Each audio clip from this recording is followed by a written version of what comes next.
As an American, I eat apple pie, play baseball under its blue skies. As an American, I travel this land and follow her roads wherever I can. From sea to shining sea, I've seen a lot, and none of it will be forgot. And when my country called, I gave my all as an American. I was born into freedom in a wonderful land of mountains and plains, rivers and lakes. Forever American is what I am. A past as rich as any can be. My father's worked hard to give this to me. I love this place I come from.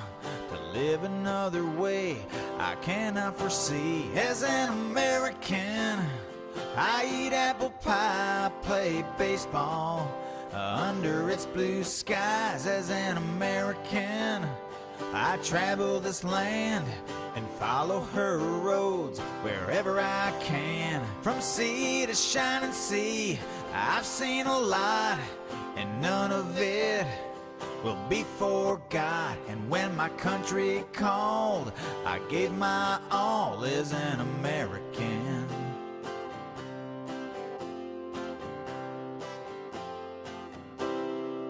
As an American, I've been to the peaks of majestic mountains where the air is sweet. I've watched the eagle as it soars in beautiful skies that just can't be ignored.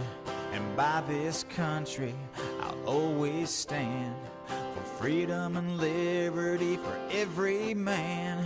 When times are hard and things get rough, America always stands ready and rough. As an American, I eat apple pie, play baseball under its blue skies. As an American, I travel this land and follow her roads wherever I can. From sea to shining sea, I've seen a lot, and none of it will be forgot. And when my country called, I gave my all as an American.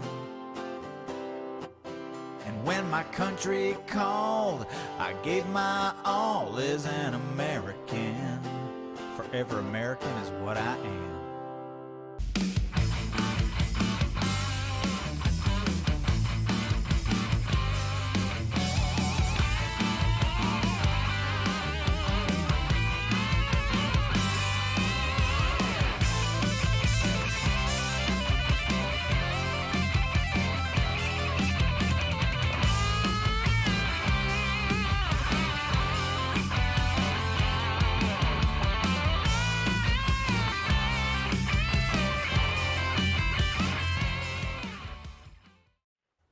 Hello, hello, hello. Welcome to Real News Live. Glad to have you guys here with us tonight.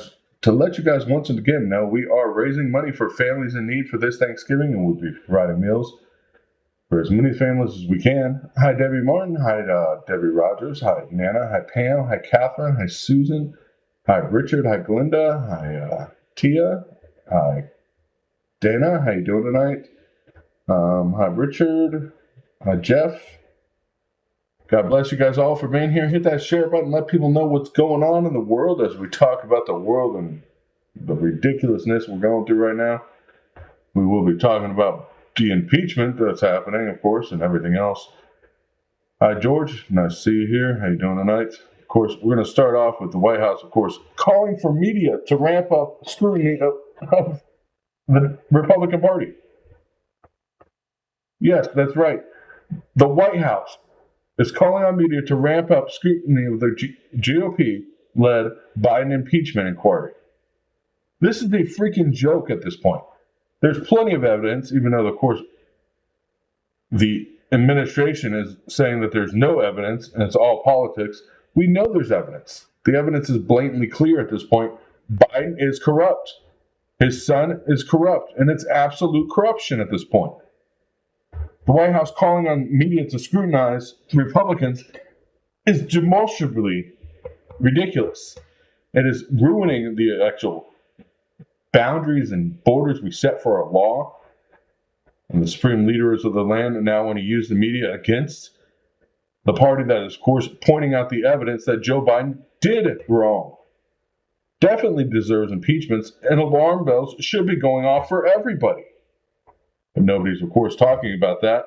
Instead, they're following what the White House wants, scrutinizing, of course, Republican senators that are starting impeachments on Biden. These aren't like the impeachment trials we had against Trump that were repetitively over and over again, of course, that had no bearing, no merit, no claims. These are impeachment trials that are happening because it is obviously false. We know there's information out there that Biden definitely was involved in these meetings, definitely took emails and knew exactly what the meetings were about. Money was exchanged. After months of investigating him and his son, Hunter, foreign business dealings, there's plenty of evidence that has been found that Biden was involved. He can't say he wasn't. He can't say he didn't know. The White House, of course, saying he did nothing wrong. Republicans have no basis for an impeachment inquiry. With the evidence that has come to light, there is plenty of that. Biden, of course, at first said he didn't even meet with any of these people. He didn't even talk to them. Of course, he did. We found that out. He had business dinners and everything else. Direct meetings that coincided with payments to his son's business. And, of course, we know he was the big man that got 10% of anything. Even his best friend, Devon Archer, told Congress that they were selling the illusion of access to his father. They weren't selling the illusion, they were selling access. You can't say the illusion of access when you're putting Biden in the same room as these people. You can't. This isn't a political witch hunt. This is a true and fair time when somebody needs to honestly be impeached. He needs to be tried for treason at this point. We know Joe Biden was on the phone with foreign associates at least 20 times. At least 20 times on the phone, directly conversating with them. Of course, it was all just talk about the weather, let me tell you. This is ridiculous. You can say these conversations didn't have anything to do with business dealings, but showing that he could get Joe Biden on the phone got him paid. I mean, hell, the Burisma situation that happened there and getting the prosecutor fired, Biden bragged about firing the prosecutor that had done nothing wrong. Prosecutor was honest and clean. Biden bragged about it after they said they needed a prosecutor fired. Biden went in there and got the prosecutor in Ukraine fired. And I have a feeling a lot of this money going to Ukraine is to cover up more shit Biden has done in Ukraine. The reason we're just dumping money into Ukraine, I don't think it's because of a war with Russia at this point. I think it's because they have some more dirt on Joe that nobody can handle right now. $5 million to one Biden and $5 million to another. Burisma executives directly. The FBI documents showed this back in 2020. It's ridiculous. FBI dropped matters after determining there was no evidence to back it up accordingly, which is just bullshit. We know the FBI has been overly politicized, and I won't stand for it anymore. It is ridiculous. The gaslighting, the back burner politics that are being at play. I mean, watching over $20 million in payments from foreign sources, including a Russian diplomat that for some reason her money wasn't seized with all the rest of the Russian money and assets overseas when sanctions went in place. Her money got to stay free and do whatever she wants. We know that she paid billions of dollars or millions of dollars to the Biden family. It is ridiculous. The prosecution, of course, are pressuring the prosecutor in Ukraine, and of course, removing its top prosecutor should immediately throw up flags for Biden. Hunter Biden's prosecution of alleged struggling with drugs and alcohol addictions and violating federal gun laws just disappearing. I mean, this alone shows that there's corruption within the family. He's using political ties to better his family's stance in the world. That is corruption. And of course, going after and saying impeachments are going to start. Now the White House is calling on the media to attack the right. That's right. Calling and saying, we need the media to attack the right for doing the right thing, for going after corrupt criminals. Yeah, they made them very wealthy. That is treason. I don't care what anybody wants to say about it at this point. Oh, and this is just a joke at this point. I don't know if you guys know. Hunter Biden is suing former Trump aide Garrett Zagar over the laptop. Biden is accused, or Hunter is, of course, accusing them of violating California's computer fraud laws. A lawsuit filed today against the former Trump White House aide, allegedly over his role of publishing online a trove of emails and embarrassing images purportedly belonging to the president's son.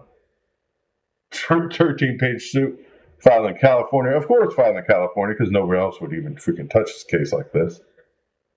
It says improper access, tampering, and manipulating, altering, and copying damaged computer data that they do not own. First of all, when Hunter Biden left his laptop at the repair shop after the stated so many days of no payment and non-pickup, the laptop then became the repair shop.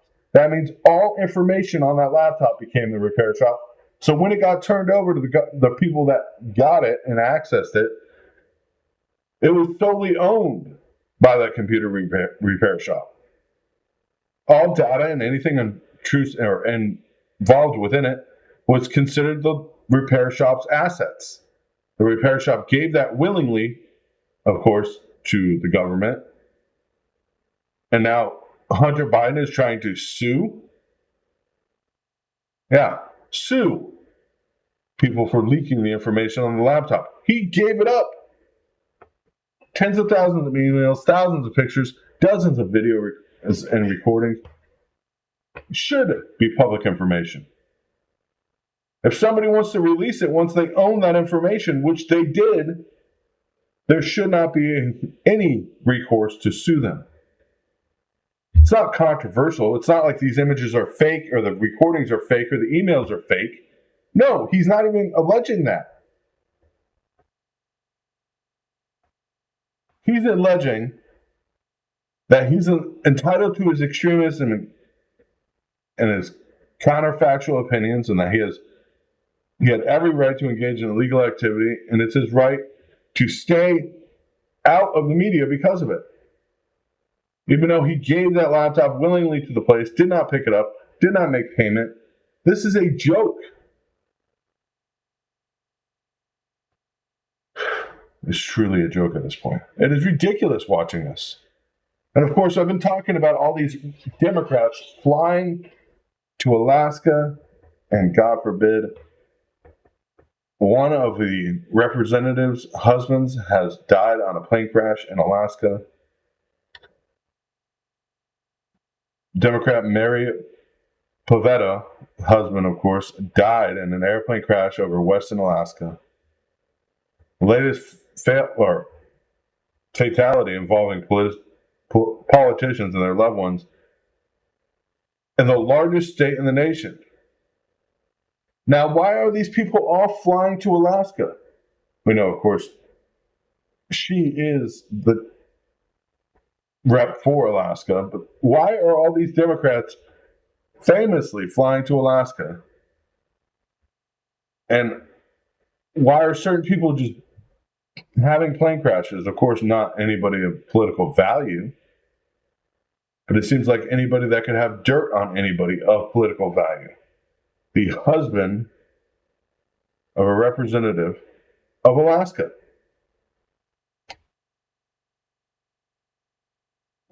Yeah. Well, this is ridiculous, George, and everybody else. This is what gets ridiculous. I don't know what's going on in Alaska. Something is going on. That's all I'm going to say about it, because this is getting more and more in depth. We know that hundreds of leading Democratic members have now visited Alaska in some form or another. I believe there might be a bunker being built there of some kind, whether we want to admit it or not. And it's only getting worse, as we see, of course, what's happening on the front of the war in Ukraine. I mean, Putin now directly allying itself with North Korea, China. It was just China. North Korea, of course, discussing military matters. North Korea firing more ballistic missiles today. All of this looking even worse. And the White House is struggling, not just on this front, of course, of trying to push this Biden impeachment narrative and get the media to attack the right. The White House is now struggling to appease its own liberal allies on immigration. Biden administration is walking on eggshells to appease Democratic mayors and governors facing increasing pressure on how to deal with the influx of illegal immigrants. The tricky relationship highlights key Democratic weaknesses on immigration, an issue where Republicans have largely set the agenda, including the busing migrants to left-leaning cities across the north. I mean, we've got New York City, Eric Adams last week appointing approximately 100,000 immigrants have arrived in the city over the last year. This issue will destroy New York City, is what he said. Will destroy New York City, and it is. Governors in New York, Massachusetts declaring states of emergency over issues in the summer. Adams did so for his city last fall. I imagine it's going to happen again. New York Governor Catherine Hochul, I can't even pronounce her name, has deemed an asylum-seeking crisis. First of all, these people aren't seeking asylum at this point. They're not looking for jobs. They're not looking to better themselves. They're be giving $2,200 a month on top of medical, food, housing, and shelter.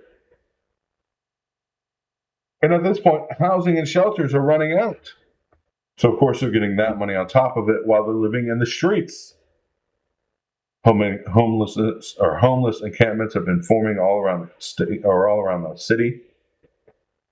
It's looking disgusting. The city's falling apart at this point. And there's no lawful way to go about this, because these sanctuary cities have placed themselves in this problem, this predicament. Biden administration, of course, taking measures to reduce the number of asylum seekers allowed into the country. But that would include adopting policies that almost exactly what Trump-era restrictions, barring those who didn't first seek asylum elsewhere. So the numbers at the border are beginning to uptake again after falling. These new policies shift, of course, where now Democrats are trying to use the same strategy as Trump did on the border, and it's not working. Nobody believes them at this point. Of course, who would? Biden administration facing even more problems, as of course the UAW may opt to strike targeted auto plants if no deal is reached in the coming days. United Auto Workers Union is planning to strike targeted auto plants. Of course, this is Biden's big win, according to him. The auto plants and the auto industry doing so well. But when you see these calls to strike for General Motors, Ford, and Chrysler parents, if no deal is reached, 4-year labor deals covering 146,000 U.S. workers expired yesterday. Of course, if deals not reached, we could see problematic focus throughout the world as this ripple effect takes place. Work stoppages and 3 Detroit automakers and 2 sources briefed on the matter said adding the strike plan could still change. The stand-up strike, of course, what they're calling it in talks. The union is planned to strike, of course, starting this evening. We'll see, of course, what they announce at midnight. And it's crazy. Biden's whole Build Back Better approach, even the $825 million strike fund he championed these unions with, it's disastrous. We're watching his whole entire plan, his government bailouts that they pushed for General Motors and Chrysler, all of that. The investment our government took of our tax money and threw into these auto manufacturers are going down the drain. So a big day for solar and auto manufacturers? No, it's getting even worse for us outside. Meanwhile, U.S. CDC recommends broad use of the updated COVID-19 vaccine. What a surprise. The Center of Disease Control and Prevention director signed off on a broad use of updated COVID-19 vaccines approved by the government, covering ages from 6 months and up. Now, this vaccine campaign is expected to start within a few days as everybody's ramping up production. But Florida Surgeon General rejected the FDA's guidance and urged people under 65 not to get a COVID booster. Florida is the only state actually using their head, I guess. Ron DeSantis, of course, handpicked Surgeon General on Wednesday, warned healthy adults under the age of 65 against taking the new vaccine. That's right, telling people not to take it. Directly contradicting the Center for Disease Control and Food and Drug Administration. Speaking during the roundtable that DeSantis hosted, that after 3 years of COVID, most healthy people do not need to worry about getting infected. I've had the virus since the original infection I've had, and it's not nearly as bad. It's more like the flu, if anything. A virus that killed, of course, 1 million people across the country, and it was very bad at first. Now watching, even though I'm going to say our Surgeon General is a vaccine skeptic who has claimed some shots pose risk against healthy young people, which is true. We're not going to say it's not. The amount of immunity within the communities right now within America, with virtually every walking human being, have some degree of immunity. The question is about safety and effectiveness, especially about safety. I mean, judgment is not a good, it's not a good decision for young people and for people who are not at high risk at this point in the pandemic. I mean, we've seen some of the side effects, whether they're widespread or not, we don't know because obviously that information is being cherry picked and facts and science went out the window. But at least for Florida, they're recommending that Floridans do not get vaccinated unless they're high risk or over 65. I mean, I could say at least we have a solid state here in Florida. I don't know about the rest of you guys, but vaccine rollout is going to be pushed hard and pushed quick as we go forward in this next couple days.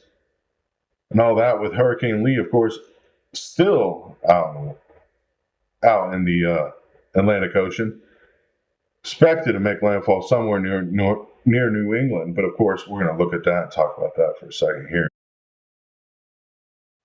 Because I have a feeling that this landfall may actually not just happen in New England as we look at the map here. We got very close, even far off models projecting closer to New York And the size of this storm is astronomical. Seeing the size of the storm and the amount of power and energy going into it, a lot of people say it's going to start depleting. But if you look, it's going to start feeding on these moisture bands that are running right off the jet stream. Saying ocean temperatures are cooler? No, they're up to 28 degrees Celsius. What, of course, the storm went over when it grew to a Category 5. So we are going to be following this till the end. I expect heavy inundations of water and flooding to occur north of New York. It'll be a tragic storm. New York City, of course, even they're expecting wave heights of up to 15 feet. I don't know if you've ever been to New York City, but 15-foot waves will definitely inundate the city. Nobody's talking about that. Nobody wants to push that narrative, but it's true. Watching this, of course, problematic. It will be problematic to a lot of people, and a lot of people will have to survive this and go forward. We live on the Cape. If you live on the east side of the storm, it's going to be worse. So, luckily, not a lot of them are there. But watching what's happening in Ukraine and Russia, of course, signing these deals with North Korea. Now, Ukraine attacked 2 ships, injuring 24 people, and set the port of fire in Crimea. Yes, that's right.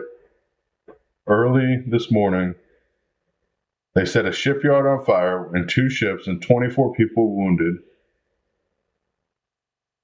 It was a targeted attack. And right now, I don't even know if it was Ukraine that did this because this is very strategic. People got in, got out. Yes, there were some drones seen, but that's not where a lot of this damage came from. And I'm sad to say that this could have honestly been a intelligence attack, more like a black ops attack that happens, and we've seen it more and more happening. We've seen shells, of course, damage homes in Kyrgyzstan and a kindergarten, but of course, never seeing now deep within Crimea getting hit. All while Vladimir Putin is hosting North Korea's leader, Kim Jong-un, which both of them are not afraid to use nuclear weapons at this point. It's time to wake up because this is going to get dirty and fast. Americans need to stand up and be prepared. Everything leading, we got the White House, of course, pushing Biden's crimes, making it look like, oh, this is nothing. Turn around, don't look here. America is, of course, falling below minimum standards. As we got to stand up tall, we got to stand strong and be prepared. America's not what it used to be. Watching this all unfold, we don't know where it's going to lead. We don't know where we're going to be tomorrow. We know where we are today. And God bless America. God bless our great country, that we can get back on track and we can stand strong once again.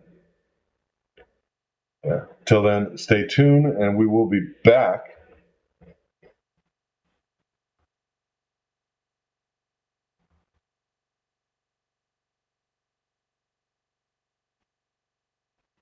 Good night and God bless you guys.